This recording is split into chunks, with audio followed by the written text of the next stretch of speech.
Hello friends, so welcome back to the channel. Today we are going to discuss further question of HP set zoology. So question is according to Chargaff's rule in a DNA molecule. सबसे पहले आपने ये भी ध्यान रखना है जो Chargaff rule है that is used to demonstrate the structure of DNA molecule.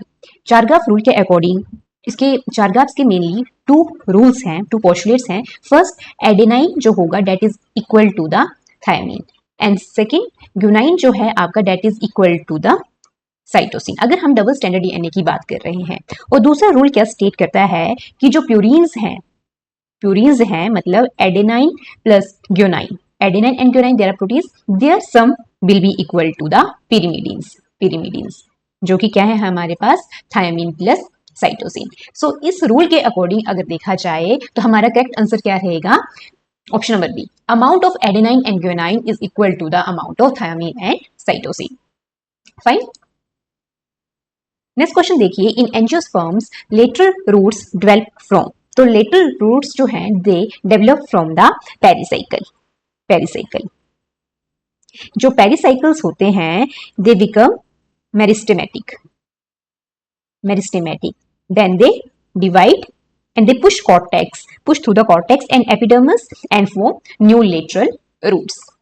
Next question, for the development of different tissues in plant, programmed cell death is essential for. So the correct answer here is xylem. Programmed cell death, it is also known as apoptosis. Xylem जो consist करता है xylem vessels and tracheids. They undergo programmed cell death during differentiation. Next question, the pollen wall proteins responsible for the polar recognition responses in the inter and interspecific incompatibility reactions are derived from. The answer here is tapetum. Next question देखिए, which of the following is the most stable form of DNA under physiological conditions found in the living world? So correct answer here is option number B. Option number A, that is B type. B DNA is right-handed double helical structure most commonly found in the cells and which is most stable form of the DNA. Next question, which of the following components is a characteristic feature of tRNA structure that enables it to recognize and bind to the appropriate amino acid during protein synthesis? इस question का क्या मतलब है? tRNA का structure सबको पता होगा, clover leaf like structure होता है, ठीक है, और tRNA stands for transfer RNA, जिसका काम क्या होता है अमाइनो एसिड्स को खुद के साथ अटैच करके राइबोसोम्स तक पहुंचाना सो डैट क्या है आरएनए की सिंथेसिस हो सके, प्रोटीन्स की ट्रांसलेशन हो सके. फाइन. तो जो एंटीकोडोन लूप होती है that is responsible for this matter.